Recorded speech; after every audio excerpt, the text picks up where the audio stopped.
ओम शांति। 24 जनवरी 2025 की साकार मुरली। बाबा कहते मीठे बच्चे, तुम एक बाप के डायरेक्शन पर चलते चलो तो बाप तुम्हारा रिस्पॉन्सिबल है। बाप का डायरेक्शन है, चलते फिरते मुझे याद करो। प्रश्न, जो अच्छे गुणवान बच्चे हैं उनकी मुख्य निशानियां क्या होंगी? उत्तर, वह कांटों को फूल बनाने की अच्छी सेवा करेंगे, किसी को भी कांटा नहीं लगाएंगे, कभी भी आपस में लड़ेंगे नहीं, किसी को भी दुख नहीं देंगे। दुख देना भी कांटा लगाना है। गीत, ये वक्त जा रहा है। शांति। मीठे मीठे सिकिलदे रूहानी बच्चों ने नंबरवार पुरुषार्थ अनुसार इस गीत का अर्थ समझा। नंबरवार इसलिए कहते हैं क्योंकि कोई तो फर्स्ट ग्रेड में समझते हैं, कोई सेकंड ग्रेड में, कोई थर्ड ग्रेड में। समझ भी हर एक की अपनी अपनी है, निश्चय बुद्धि भी हर एक की अपनी है। बाप तो समझाते रहते हैं, ऐसा ही हमेशा समझो कि शिव बाबा इन द्वारा अर्थात ब्रह्मा बाबा द्वारा डायरेक्शन देते हैं। समझते हैं ना ऐसे सभी? कहें हाजी बाबा। तुम आधा कल्प आसुरी डायरेक्शन पर चलते आए हो, अब ऐसे निश्चय करो कि हम ईश्वरीय डायरेक्शन पर चलते हैं तो बेड़ा पार हो सकता है। अगर ईश्वरीय डायरेक्शन न समझ मनुष्य का डायरेक्शन समझा तो मूंझ पड़ेंगे। आप कहते हैं मेरी डायरेक्शन पर चलने से फिर मैं रिस्पॉन्सिबल हूं ना। इन द्वारा जो कुछ होता है उनकी एक्टिविटी का मैं ही रिस्पॉन्सिबल हूं, उसको हम राइट करेंगे।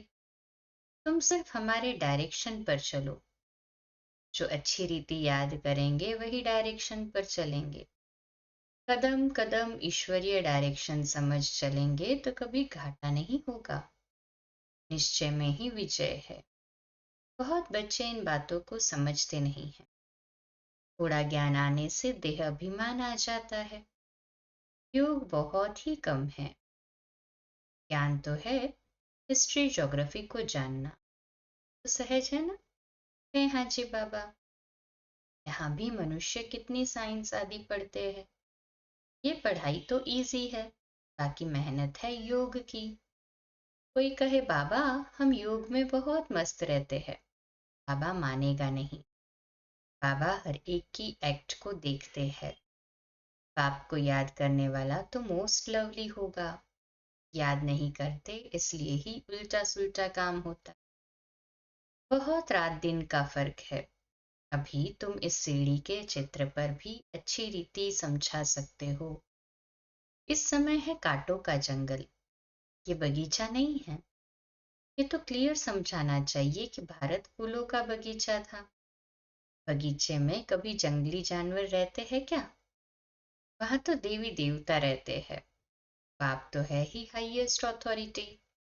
और फिर ये प्रजापिता ब्रह्मा भी हाईएस्ट अथॉरिटी ठहरे। ये दादा है सबसे बड़ी अथॉरिटी। शिव और प्रजापिता ब्रह्मा आत्माएं हैं शिव बाबा के बच्चे, और फिर साकार में हम भाई बहन सब है प्रजापिता ब्रह्मा के बच्चे। ये है सबका ग्रेट ग्रेट ग्रैंडफादर। ऐसे हाईएस्ट अथॉरिटी के लिए हमको मकान चाहिए। ऐसे तुम लिखो फिर देखो बुद्धि में कुछ आता है। शिव बाबा और प्रजापिता ब्रह्मा आत्माओं का बाप और सब मनुष्य मात्रों का बाप। ये पॉइंट बहुत अच्छी है समझाने की, परंतु बच्चे पूरी रीति समझाते नहीं हैं, भूल जाते हैं। ज्ञान की मगरूरी चढ़ जाती है, जैसे कि बाप दादा पर भी जीत पा लेते। ये दादा कहते हैं मेरी भल न सुनो, हमेशा समझो शिव बाबा समझाते हैं उनकी मत पर चलो। डायरेक्ट ईश्वरीय मत देते हैं, डायरेक्ट ईश्वरीय मत देते हैं ये करो, रिस्पॉन्सिबल हम हैं। ईश्वरीय मत पर चलो। ये ईश्वर थोड़े ही है, ब्रह्मा बाबा तो ईश्वर नहीं है। तुमको ईश्वर से पढ़ना है ना, कहे हाँ जी बाबा। हमेशा समझो कि डायरेक्शन ईश्वर देते हैं। ये लक्ष्मी नारायण भी भारत के ही मनुष्य थे। ये भी सब मनुष्य है, परंतु ये शिवालय के रहने वाले हैं, इसलिए सब नमस्ते करते हैं। परंतु बच्चे पूरा समझाते नहीं हैं, अपना नशा चढ़ जाता है। इफेक्ट तो बहुतों में है ना। जब पूरा योग हो तब विकर्म विनाश हो। विश्व का मालिक बनना कोई मासी का घर थोड़ी ही है। बाबा देखते हैं माया एकदम नाक से पकड़कर गटर में गिरा देती है। बाप की याद में तो बड़ी खुशी में प्रफुल्लित रहना चाहिए। सामने एम ऑब्जेक्ट खड़ी है, हम ये लक्ष्मी नारायण बन रहे हैं। भूल जाने से खुशी का पारा नहीं चढ़ता है। कहते हैं हमको निष्ठा में बिठाओ, बाहर में हम याद नहीं कर सकते हैं। याद में नहीं रहते हैं, इसलिए कभी कभी बाबा भी प्रोग्राम भेज देते हैं, परंतु याद में बैठते थोड़े ही है। बुद्धि इधर उधर भटकती रहती है। बाबा अपना मिसाल बताते हैं। नारायण का कितना पक्का भक्त था। जहां तहां साथ में नारायण का चित्र रहता था। फिर भी पूजा के समय बुद्धि इधर उधर भागती थी। इसमें भी ऐसा होता है। बाप कहते हैं चलते फिरते बाप को याद करो, परंतु कई कहते हैं बहने निष्ठा करावे। निष्ठा का कोई अर्थ ही नहीं है। बाबा हमेशा कहते हैं याद में रहो। कई बच्चे निष्ठा में बैठे बैठे ध्यान में चले जाते हैं। न ज्ञान न याद रहती, या तो फिर झुटके खाने लग पड़ते हैं। बहुतों को आदत पड़ गई है। ये तो अल्पकाल की शांति हो गई, गोया बाकी सारा दिन अशांति रहती है। चलते फिरते बाप को याद नहीं करेंगे तो पाप का बोझा कैसे उतरेगा। आधा कल्प का बोझा है, इसमें ही बड़ी मेहनत है। अपने को आत्मा समझो और बाप को याद करो। कल बाबा को बहुत बच्चे लिख भेजते हैं, ना समय याद में रहा, परंतु याद रहती नहीं है। चार्ट को समझते ही नहीं है। बाबा बेहद का बाप है, पतित पावन है तो खुशी में रहना चाहिए। ऐसे नहीं हम तो शिव बाबा के हैं ना। ऐसे भी बहुत है, समझते हैं हम तो बाबा के हैं, लेकिन याद बिल्कुल करते नहीं। अगर याद करते होते तो फिर पहले नंबर में जाना चाहिए ना। इसको समझाने की भी बड़ी अच्छी बुद्धि चाहिए। हम तो भारत की महिमा करते हैं। नई दुनिया में आदि सनातन देवी देवताओं का राज्य था। है पुरानी दुनिया आयरन एज, वह सुख धाम ये दुख धाम। भारत गोल्डन एज था तो इन देवताओं का राज्य था। कहते हैं हम कैसे समझे कि इनका राज्य था। ये नॉलेज बड़ी वंडरफुल। जिसकी तकदीर में जो है, जो जितना पुरुषार्थ करते हैं वह देखने में तो आता है ना। तुम एक्टिविटी से जानते हो, है तो कलयुगी भी मनुष्य तो सत्युगी भी मनुष्य। फिर उन्हों के आगे माथा जाकर क्यों टेकते हो। इन्हों को स्वर्ग का मालिक कहते हैं ना। कोई मरता है तो कहते हैं फलाना स्वर्गवासी हुआ, ये भी नहीं समझते। इस समय तो नरकवासी सब है, जरूर पुनर्जन्म भी यहाँ ही ले। बाबा हर एक की चलन से देखते रहते हैं। बाबा को कितना साधारण रीति से किस किस से बात करनी पड़ती है, संभालना पड़ता है। बाप कितना क्लियर कर समझाते हैं।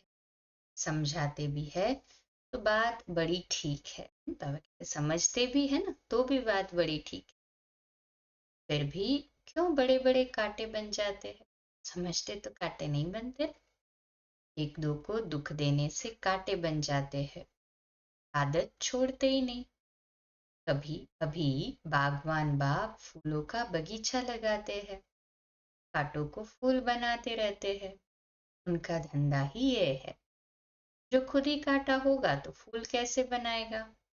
प्रदर्शनी में भी बड़ी खबरदारी से किसको भेजना होता है। अच्छे गुणवान बच्चे वह जो कांटों को बनाने की अच्छी सेवा करते हैं, किसी को भी कांटा नहीं लगाते हैं, किसी को दुख नहीं देते हैं, कभी भी आपस में लड़ते नहीं हैं। तुम बच्चे बहुत एक्यूरेट समझाते हो, इसमें किसी की इंसल्ट की तो बात ही नहीं। अभी शिव जयंती भी आती है, तुम प्रदर्शनी जास्ती करते रहो। छोटी छोटी प्रदर्शनी पर भी समझा सकते हो। 1 सेकंड में स्वर्गवासी बनो अथवा पतित भ्रष्टाचारी से पावन श्रेष्ठाचारी बनो। 1 सेकंड में जीवन मुक्ति प्राप्त करो। जीवन मुक्ति का भी अर्थ समझते नहीं है, तुम भी अभी समझते हो। पाप द्वारा सबको मुक्ति जीवन मुक्ति मिलती है, परंतु ड्रामा को भी जानना है। सब धर्म स्वर्ग में नहीं आएंगे, वह फिर अपने अपने सेक्शन में चले जाएंगे, फिर अपने अपने समय पर आकर स्थापना करेंगे। झाड़ में कितना क्लियर है, एक सदगुरु के सिवाय सदगति दाता और कोई हो नहीं सकता। बाकी भक्ति सिखलाने वाले तो ढेर गुरु है, सदगति के लिए मनुष्य गुरु हो नहीं सकता, परंतु समझाने का भी अक्ल चाहिए। इसमें बुद्धि से काम लेना होता है। ड्रामा का कैसा वंडरफुल खेल है। तुम्हारे में भी बहुत थोड़े हैं जो इस नशे में रहते। अच्छा, मीठे मीठे सिकिलदे बच्चों प्रति माता पिता बाप दादा का याद प्यार और गुड मॉर्निंग। रूहानी बाप की रूहानी बच्चों को नमस्ते। हम रूहानी बच्चों की रूहानी माता पिता बाप दादा को याद प्यार, गुड मॉर्निंग और नमस्ते। वाह वाह वाह वाह, शुक्रिया बाबा, शुक्रिया। फिर 18 मार्च 1968 का रात्रि क्लास है। बाबा कहते हैं, तुमको वास्तव में शास्त्रों पर वाद विवाद करने की कोई दरकार नहीं है। बात है ही याद करने की और सृष्टि के आदि मध्य अंत को समझना है। चक्रवर्ती राजा बनना है। इस चक्र को ही सिर्फ समझना है। इनका ही गायन है सेकंड में जीवन मुक्ति। तुम बच्चों को वंडर लगता होगा, आधा कल्प भक्ति चलती है। ज्ञान रिंचक नहीं, ज्ञान है ही बाप के पास। बाप द्वारा ही जानना है। बाप कितना अनकॉमन है, इसलिए कोटों में कोई निकलते हैं। वह टीचर्स ऐसे ही थोड़ी कहेंगे। ये तो कहते हैं, मैं ही बाप टीचर गुरु। तो मनुष्य सुनकर वंडर खाएंगे। भारत को मदर कंट्री कहते हैं, क्योंकि अम्बा का नाम बहुत बाला है। अम्बा के मेले भी बहुत लगते हैं। अम्बा मीठा अक्षर है। छोटे बच्चे भी माँ को प्यार करते हैं ना, क्योंकि माँ खिलाती पिलाती संभालती है। अब अम्बा का बाबा भी चाहिए ना। ये तो बच्ची है अडॉप्टेड, हाँ, जगदम्बा अर्थात मम्मा। पति तो है नहीं, ये नई बात है ना, कुमारी है। प्रजापिता ब्रह्मा तो जरूर अडॉप्ट करते होंगे। ये सभी बातें बाप ही आकर तुम बच्चों को समझाते हैं। अम्बा का कितना मेला लगता है, पूजा होती है, क्योंकि बच्ची ने बहुत सर्विस की है। मम्मा ने जितनों को पढ़ाया होगा ना और कोई पढ़ा न सके। मम्मा का नामाचार बहुत है। मेला भी बहुत बड़ा लगता है। अभी तुम बच्चे जानते हो, बाप ने ही आकर रचना के आदि मध्य अंत का सारा राज तुम बच्चों को समझाया। तुमको बाप के घर का ही मालूम पड़ा है। बाप से भी लव है तो घर से भी लव है। ये ज्ञान तुमको अभी मिलता है। इस पढ़ाई से कितनी कमाई होती है, तो खुशी होनी चाहिए ना। जय हाजी बाबा। और तुम हो बिल्कुल साधारण, दुनिया को तो पता नहीं। आप आकर ये नॉलेज सुनाते हैं। बाप ही आकर सभी नई नई बातें बच्चों को सुनाते हैं। नई दुनिया बनती है बेहद की पढ़ाई से, पुरानी दुनिया से वैराग्य आ जाता है। तुम बच्चों के अंदर में ज्ञान की खुशी रहती है। बाप को और घर को याद करना है। घर तो सभी को जाना ही है। बाप तो सभी को कहेंगे ना, बच्चों हम तुमको मुक्ति, जीवन मुक्ति का वर्षा देने आया हूं। फिर भूल क्यों जाते हो? मैं तुम्हारा बेहद का बाप हूं, राजयोग सिखलाने आया हूं। तो क्या तुम श्रीमत पर नहीं चलेंगे?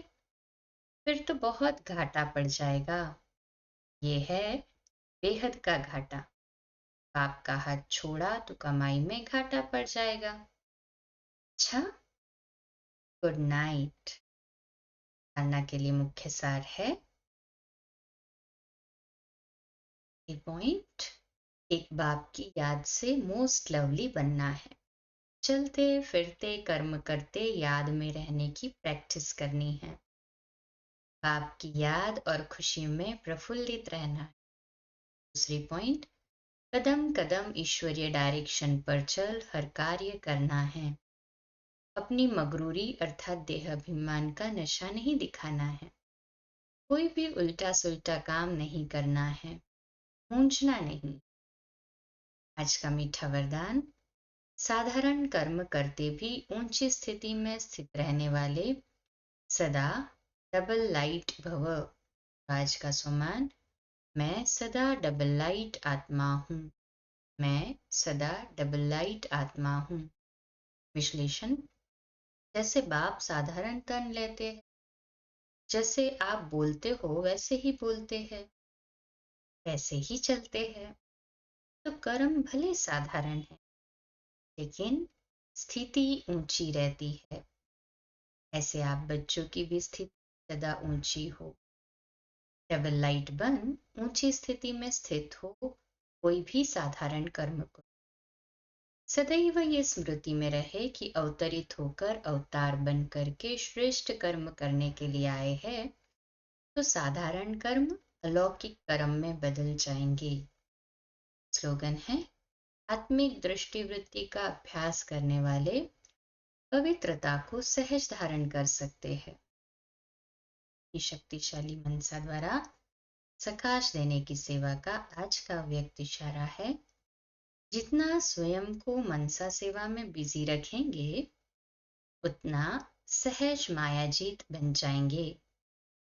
सिर्फ स्वयं के प्रति भावुक नहीं बनो, लेकिन औरों को भी शुभ भावना और शुभकामना द्वारा परिवर्तित करने की सेवा करो। भावना और ज्ञान, स्नेह और योग दोनों का बैलेंस हो। कल्याणकारी तो बने हो, अब बेहद विश्व कल्याणकारी बनो। अच्छा, कम बोलो, धीरे बोलो, मीठा बोलो, सत्य बोलो, सोच समझकर बोलो। निमित्त भाव, निर्माण भाव, निर्मल वाणी। आज का नया दिन आप सभी को मुबारक हो, मुबारक हो, मुबारक हो। शुभ दिवस। ओम शांति।